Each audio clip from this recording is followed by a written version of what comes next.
sila. Nakasakay na po sila dyan mga bay.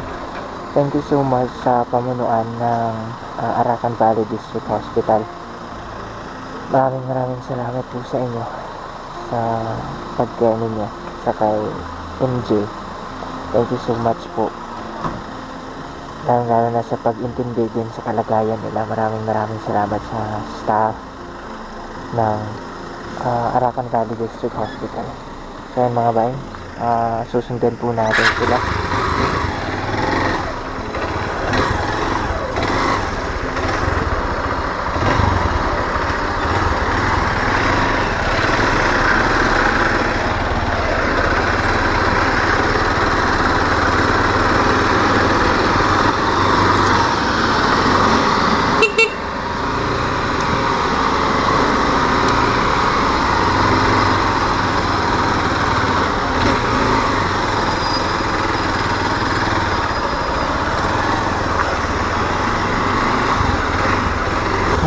Maraming salamat din po sa LGU, President Rojas, for letting us na humiram ng ambulance para maihatid si MJ doon sa St. Dominic Savio General Hospital. Maraming salamat po.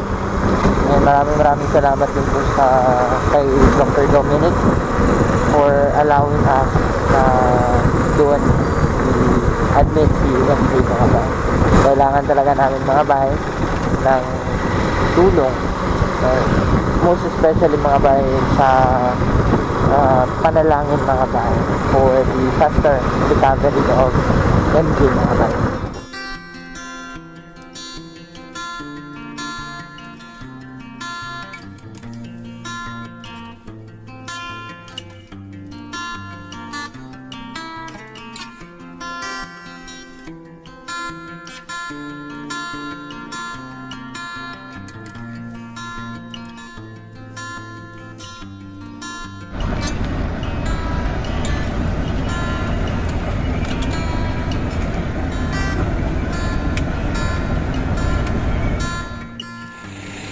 Time check mga bay, it's 12:36 in the morning mga bay. Andito kami ngayon sa St. Dominic Savio General Hospital mga bay.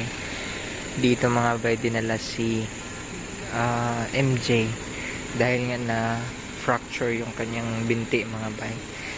So we need your prayers mga bay. We do really need your prayers.